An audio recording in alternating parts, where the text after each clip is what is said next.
জুলাই সনদ বাস্তবায়নের উপায় নিয়ে এবার রাজনৈতিক দলগুলোর সঙ্গে বৈঠকে বসেছে জাতীয় ঐকমত্য কমিশন। বৃহস্পতিবার সকালে রাজধানীর ফরেন সার্ভিস একাডেমিতে ঐকমত্য কমিশনের সহসভাপতি অধ্যাপক ডক্টর আলী রিয়াজের সভাপতিত্বে এই বৈঠক শুরু হয়। এতে বিএনপি, জামাত, এনসিপি সহ ৩০টি রাজনৈতিক দলের প্রতিনিধিরা অংশ নেন। সূচনা বক্তব্যে অধ্যাপক আলী রিয়াজ বলেন, রাজনৈতিক দলগুলোর সাথে ২ দফা বৈঠকে পাওয়া মতামত ও ঐকমত্যে পৌঁছানো বিষয়গুলো নিয়ে বিশেষজ্ঞ প্যানেলের সাথে আলোচনা করেছে কমিশন। প্যানেলের পাশাপাশি আইন উপদেষ্টা ও অ্যাটর্নি জেনারেলেরও পরামর্শ নেওয়া হয়েছে। আজ জুলাই সনদ বাস্তবায়ন প্রক্রিয়া নিয়ে আলোচনার উপর জোর দেন তিনি। এই সনদের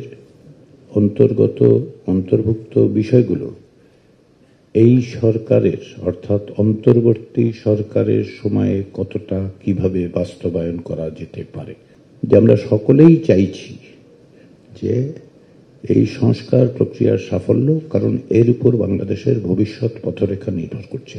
অধ্যাপক আলী রিয়াজ বলেন, কোনো কিছু চাপিয়ে দিয়ে নয়, বরং আলোচনার মাধ্যমে সুপারিশের জায়গায় পৌঁছাতে চায় ঐকমত্য কমিশন। আপনাদের দলগত অবস্থানের বাইরে গিয়েও বিভিন্ন দলের অবস্থানগুলো জানার মধ্য দিয়ে বিশেষজ্ঞদের মতামতের পরিপ্রেক্ষিতে আমরা যদি সুনির্দিষ্টভাবে সুপারিশ করতে পারি, সরকারকে জানাতে পারি যে এই রাজনৈতিক দলগুলোর এগুলো হচ্ছে অবস্থান, তারপরে সরকার সে বিষয়ে সিদ্ধান্ত নিতে পারবেন বলে আমরা আশা করি।